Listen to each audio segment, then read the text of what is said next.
good evening. Welcome back to Elephant in the Room. How is everybody? How are you, Taranjeet, today? Very good. Very good. It's a very dark, gloomy, and completely lightning-filled evening on this side of the world. So I just Okay, hope everything goes well, if you know what I mean. okay. Hopefully your internet connectivity don't fail on you. I hope. Okay, let's start it off. We've got a good day today. Yep, We've got some very interesting individuals who'll be joining us over the next couple of days. But today, especially, we've got a very bright young lady joining us. Muihan, would you like to do the honors? correct. So as we have mentioned that today we also wanted to do a different show based on our last week's success. So we wanted to invite a young professional who's less than 2 years of working experience to join us on the show today, and also give her opportunity to actually ask myself and Taranjeet some questions regarding her career, as well as also we invite inputs again from all of you out there, the wise and esteemed professional managers, as well as business owners, to give your sharing and input. At the same time, we also managed to get some of other young professionals to watch this show. So if you are watching this show, you have less than 2 years or 3 years of working experience, feel free to ask questions in the comment section throughout the show. We will be, myself and Taranjeet will also try to answer some of them. If not, we got all these other audience who are very experienced and esteemed to help us to answer them as well, right? So with that, I will quickly maybe just do a quick introduction of our guest before we bring her on. Just let me pull out the slide.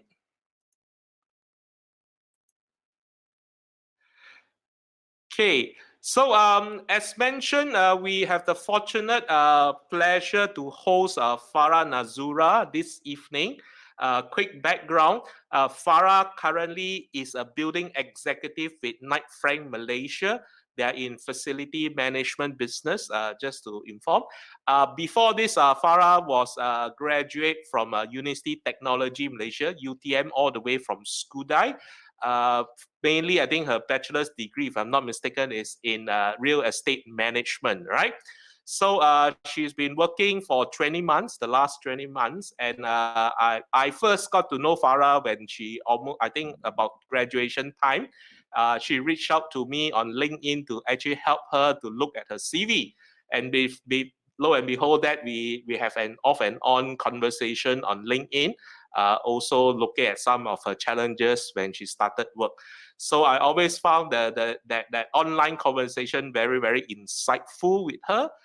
Therefore, when we thought of the idea of this show, I thought she will be the ideal candidate to be on our show. So would you all kindly welcome our friend Farah Nazura. Hi, Farah. Hi. Welcome, Farah. Hi. Welcome to the show. Hi, Mr. Muihan and Taranjeet. It's been a great day today, and I was really honored to have you guys to host this program.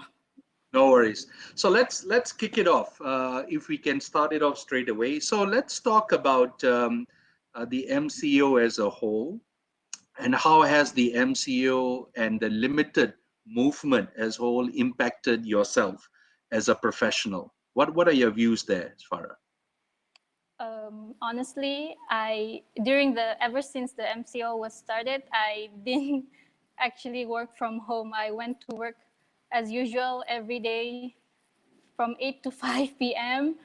But what really affected me is that I didn't really meet a lot of people.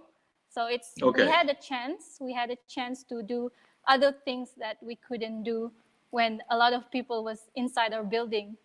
Sure, So sure. so it's a great opportunity for us as well. Sure, of course, of course. So there's something different there. So let's talk about the first question that you may have for us. What would be that question, Farah? Okay. So I've thought about this quite a while, and this might be useful to my other friends. The first question is, with the current economy recession going on due to the pandemic, and with such short experience, is it advisable to stay in a company which you thought could not grow your career development? Ooh, that's very interesting. Okay, Yeah. so so basically, if I can just rehash that, if you're a fresh professional, a young professional, given the current state of an unsettling environment that we're in, is it worth our while to continue to stay on with an organization that may not have our best professional development at heart? That's what I'm hearing you say. And my response to that, if I could respond to it in perhaps two ways. The first thing is, well, we have a job and we have the ability to do something well. Let's make full use of that opportunity rather than think about other things. Don't be cluttered. So first thing is be focused. The second one that I would think about is two things. The opportunity for development has a two-prong approach. Not only does the organization owe you and has a responsibility for you, but you owe this to yourself as well. So let me then suggest and let me ask this question back, and it's a rhetorical question. I don't expect an answer, but the question I would then ask is, what are we doing to take this in our hands for our own career and professional development? So this is how I would respond to this. Does it make sense, Farah? Yes, in my personal view, it's a question, but I don't think during this time it's a good idea for us to think of something this way because everyone needs to prepare food on their table. Absolutely, absolutely, and that's what I was alluding to. Good, very good. Muihan? So for those who are just joining us, welcome to Elephant in the Room. Today we have another special edition in the sense that we are hosting a young Malaysian professional.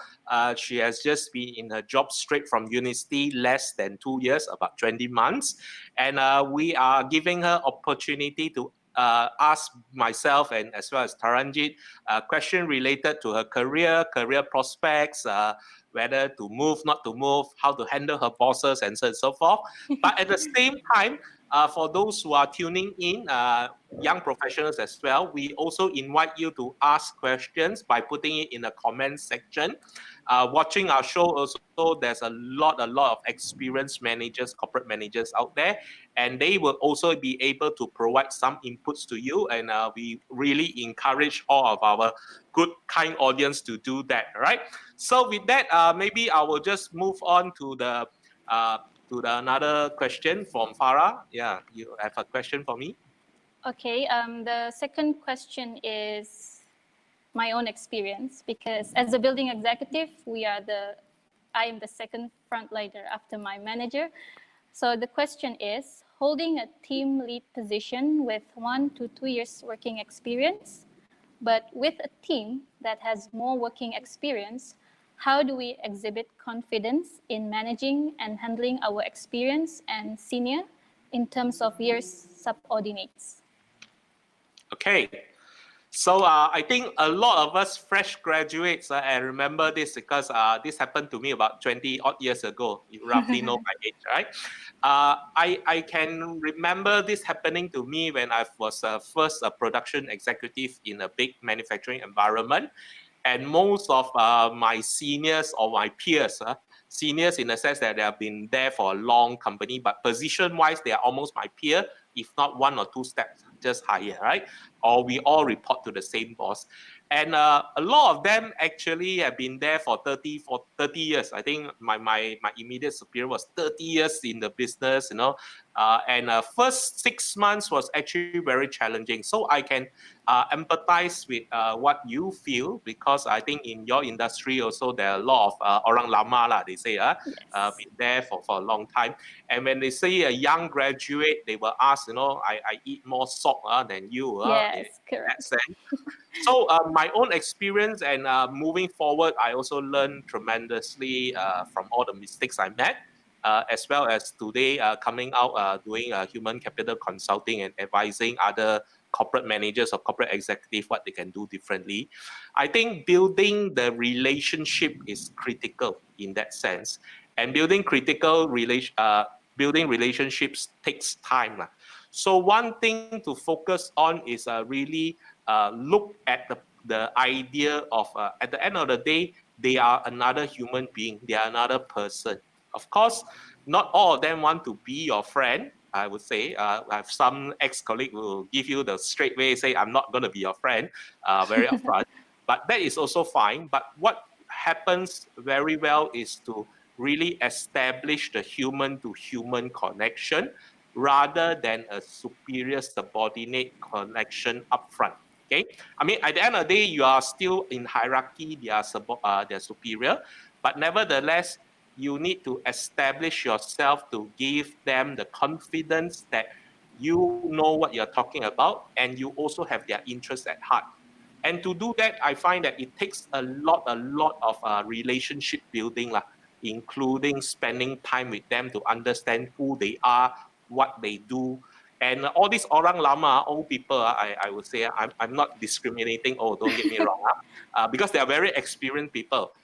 They learn through doing. So they got a lot of experience. They have done this many times, many years, especially if they're there 15, 20, 25 years, 30 years.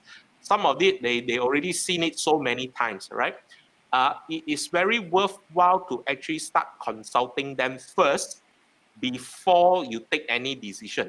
Now, when I say consult them, doesn't mean that you need to listen to them say whatever, because sometimes they also might mislead you, and because of lack of information.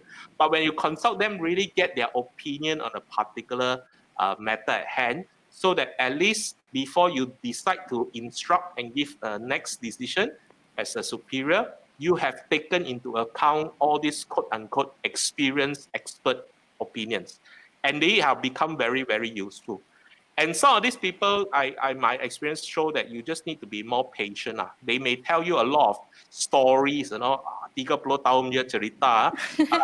You need to just bear with it, especially if you're new, just to understand where they're coming from, and then slowly shepherd them into the environment that you want them to do what you want them to do. I think that is very critical, if I can suggest that. Okay, so I'm seeing some ideas coming up from our guests, and I would really want to just highlight it, so also for your learning purposes. Okay, so first we have Chong Sulim. I know Mr. Chong here very well, a very senior person. So Sulim say, be humble and learn from seniors. The knowledge gained belong to you, but no one can take that back. And that will serve you throughout your career. So if you catch his drift, I think if you spend some time to go and minta nasihat from all these old people, bear with them sometimes, although they may be a little bit long-winded a lot of times. But you can get a lot of nuggets in that. And don't be shy to ask questions. If you keep asking questions, then there's a lot of good things will come out. Next one will also from Zora, the tough reality. Start small by building relationship, share and seek help from them. Demonstrate your hunger. I think that's very important, and a lot of managers want to see that you are hungry for it. Listen and share your thought as well. Just don't take, but don't say anything. The worst thing is you keep quiet. We want to hear your thoughts, so feel free to express yourself. Volunteer solution along the way, and also focus on task and deliver. So once you deliver, because generally everybody in the work environment, they feel good when we achieve tasks together as a team, and that's important. And if you are their team lead, together you get to do that. That will be the greatest, reward, because rather than any tangible recognition or rewards in that sense. So that is important. Taranjeet, you want to add something maybe? Yeah, sure. So I like the other two comments that also then came up from Chu Bun, that talks about the continue to value add to the system, the company and the team. Importantly, shorten the learning curve. That's absolutely critical. We don't want to reinvent the wheel. And if I can go out there to learn from somebody else, why not? The other thing that comes across for me, Farah, is the absolute requirement to know what you're talking about, and that's where credibility is developed, and that's where that whole notion around wanting to do the right thing comes across quite nicely. These are the two things that I will be providing you with some thoughts on. Um, oh, Dr. Hang has also mentioned, if you may want to show that, do your job well, understand the politics. And this is interesting because any Yes. organization will have their own political climate. Um, Cultivate your support network, help others freely, and make friends. Absolutely crucial. At the end of the day, we have to do this together. It's not about you, it's not about me, it's about us. And we are vested in each other's success. So that's a very nice approach to those questions Yes. that you had. I Yes. hope that's given you quite a lot to think about. Let's move Yes. on to your True. third question. Okay. Moving on. In your opinion, what are the great traits or qualities of a great leader, and how do we train and develop these qualities in order to be a great future leader? Oh my God, that's an item for a book, Farah.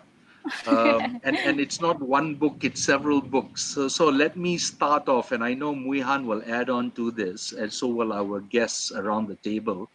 But I truly feel that humility and having a servant leader thought process is absolutely critical. We are not here for ourselves, but we are here for others. And that opportunity to help others in a way also helps us develop ourselves. And I see the thoughts that are coming out from those around the table, the ability to make sure that others are successful is absolutely critical. Why is that? Because their success reflects on your success as a leader. It's not about me. And I've said this once and I've said it many times. It's about us. And if I can put you ahead of myself, whilst making sure that you deliver what you're supposed to deliver, it also reflects on me as a leadership member of the team. The other one that comes across for me is the ability to empathize. It's very easy for me to say, do it, but I now need to be empathetic, have that level of sensitivity. How far can I push this before this snaps? How far can I hold back before you then get empowered?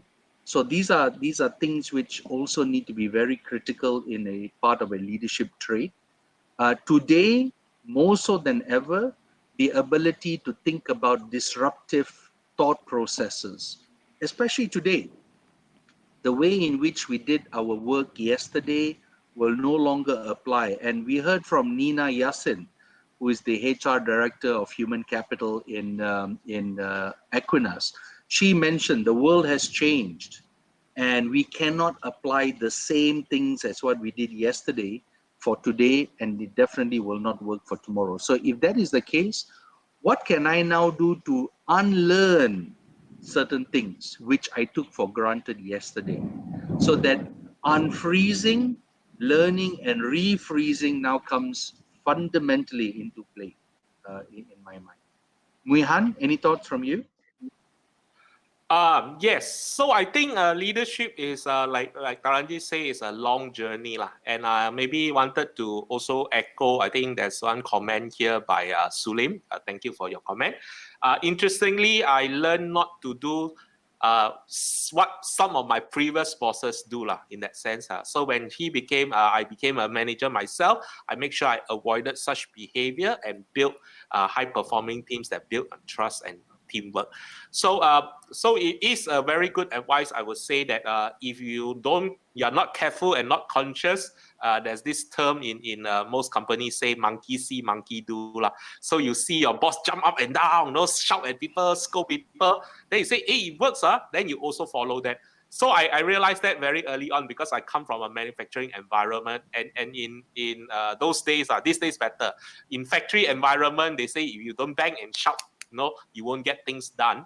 And as a result of that, you find that this kind of leadership style is not sustainable at all in that sense.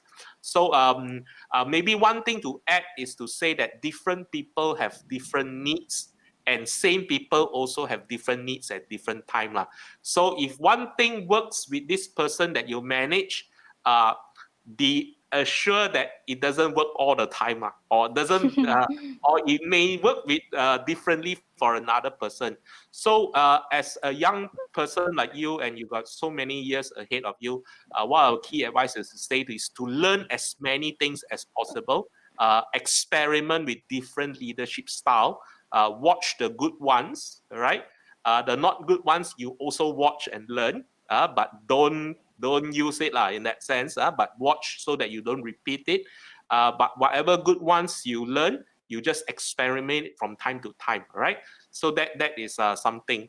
I also got thing from Zora, and I just want to share with you. He asked you to read the interview piece on the purpose of leader or follower by a Japanese review. Okay, so I think we have put this up in our page, right? I'll share the link with you as well, okay? And another one from Dr. Hay, main task of a leader is to listen.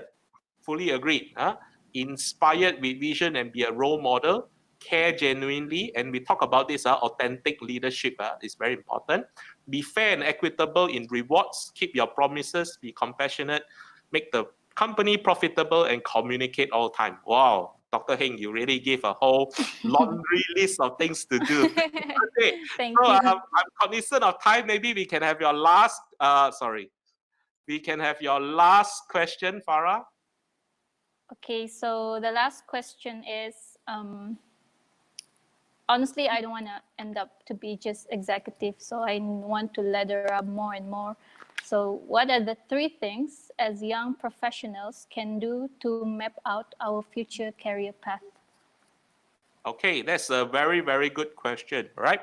So I think the 3 things I would suggest for people like you to do is, number 1, to start having a plan yourself. And I think that is very important in today's context. I think Taranjeet talked about this even last week and the day before. But young people need to take charge of their own career development.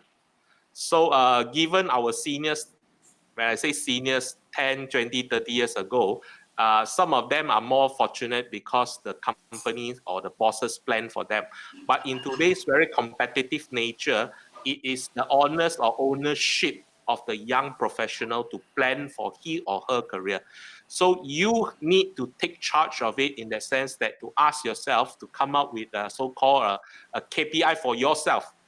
I know you got your KPI for your company, but your career progression targets and goals for yourself, what you want to do within the next 6 months, 12 months, 18 months, 24 months, what are the skill sets that is needed to achieve that?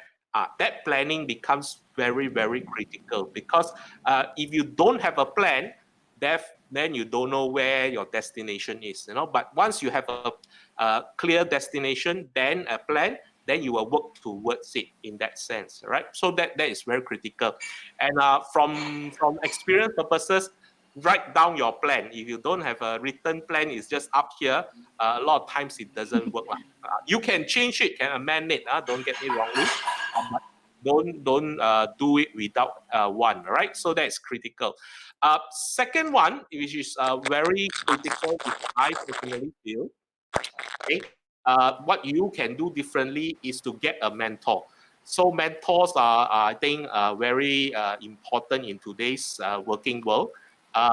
And this mentor can come in both your career as well as your personal life. So if you can find one in your own organization, that's wonderful. If you cannot find one, there's so many avenues today. Be active on LinkedIn. There's so many managers are willing to actually help you to discover who you want to become better, right? So that's the second one. So the third one, cognizant of time, is I would suggest that for young professional is to continuously challenge yourself to do things differently, all right? And that is very important. Keep raising the bar every 6 months or so. Ask yourself, what did I do well? What can I do better, right? Of course, you can have the same conversation with your mentor and coach if you have one. So it's related to. So these are the three things that I think you can do differently for your career plan, right? So we are almost out of time, okay, as usual. And maybe I'll just quickly just flash a few comments. You can read this later on, Farah, from our audience, because I think they took time to actually share this, and I thought would be good. So quick one, Chubun say, read the 48 Laws of Power by Robert Greene to navigate your career progression, all right? So he suggests this book, that's one good. Dr. Heng say, know yourself, continuous learning and upgrading, look out for opportunities, observe future trends, get ahead the curve, develop leadership and plan your career path. And then also Singh is here. Oh, Singh, my mentor, right? Say ask for 360. So ask for feedback from 360. One behavior that you want to change. So go and ask your boss, ask your peer, ask your subordinate, what is the one behavior that you need to change, all right? Or need to do more, or need to do less, or stop doing. So that will be one good one. And last one is from Bernard, all right? Thanks, Bernard, for tuning in.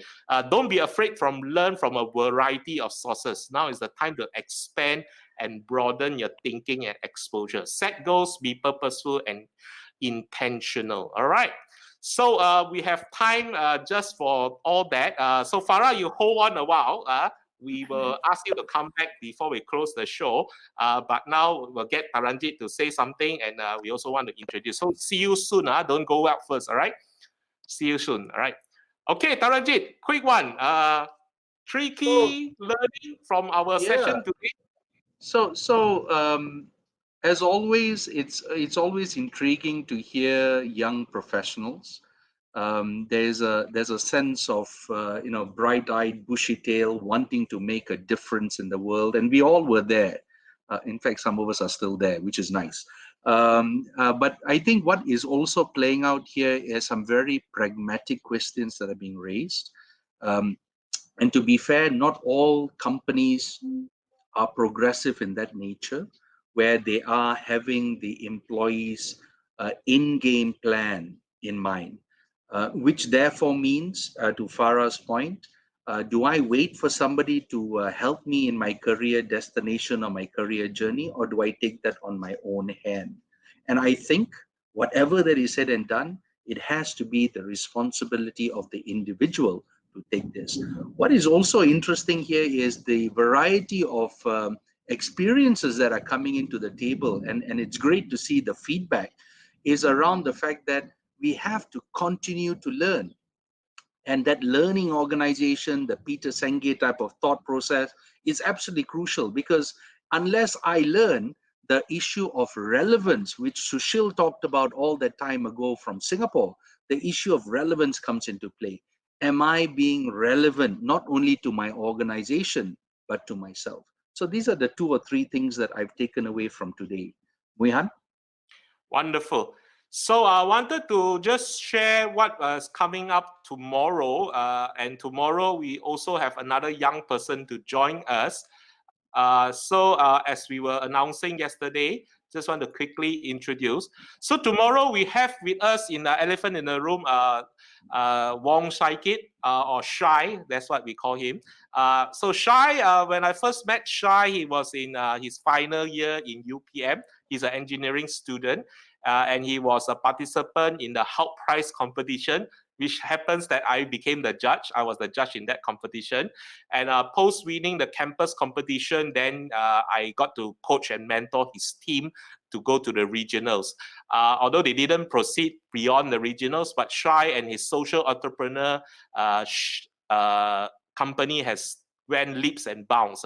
So we have the proud honor to host him tomorrow for another conversation. And this time he wanted to hear from a young entrepreneur itself, how are they coping, as well as what are the things that they want to hear from more experienced folks. So we also still invite all of you who are running your own businesses as well, whether you're a solopreneur, you run a 50-man company, a 100-man company, 500-man, 5,000, please do join us as well, because I'm sure your experience and your ideas will be very valuable for our young friend. So do join us tomorrow, Elephant in the Room at 6 o'clock with Wong Shai Kit. All right.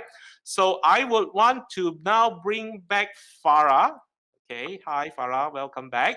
All right. Farah, maybe we want to give you an opportunity, maybe to say something to all our audiences. Okay. Yeah, the floor is yours. Okay, first of all, I would like to thank again to Mr. Muihan and Mr. Taranjeet for having me today, and to all the professionals who helped me to give suggestions. It's really wonderful, and I would like to look forward to find the books that suggested, and please connect me on LinkedIn to know more about me. And I would just wanted to say that to all my Muslim friends and brothers and sisters, Selamat Hari Raya Aidil Fitri. That's all from me. Okay, so I think before we let you go, we got one question. I think Taranjit, you want to ask. Yes. So, thank you, Muyan. So, a fundamental question for me, and it's always intrigued me, Farah. Do you believe university has prepared you adequately for the type of environment that you are now facing? In my opinion, maybe some of the students will not agree, but in my opinion, the university has helped me a lot to educate the things, the situation that I'm facing now, especially to meet other people. When we were in first year, our first assignment was to go to a neighborhood, and we had to knock door by door just to ask for that information from them. So it's a great expose for me. And other than that, I've been actively join clubs and sports, and that is the thing that actually you need to find them for yourself. You cannot wait for the university to prepare for you. So you need to expose yourself in such kind of activities to see more vision, to learn more perspective in other people. Good. That Very good. I really don't think that sitting in your room and to get good grades is the thing that you wanted to achieve in your university. There are many things that you could gain from the university days, and I really miss those days actually. So one Me last too. question. Me too. Yes, One me last too. question would be, and you can put them together. What would the thing that you want to do differently if you're given a second chance? Now you have gone through 20 months of working.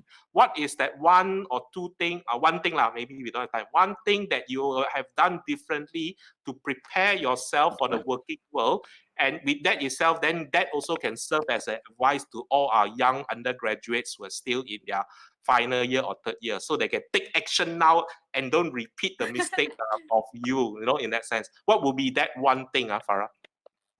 Okay, there is one club that I was always intrigued to join, which is Toastmaster.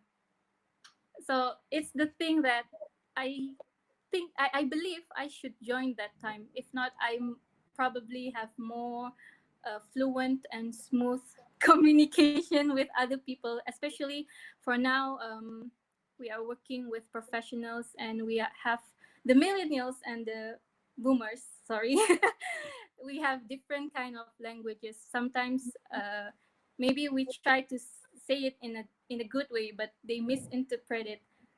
That's the thing that I would advise to the young graduates below me, and to other people as well. Good. Very good. Excellent. That's brilliant. Yes, Muyan, back to you.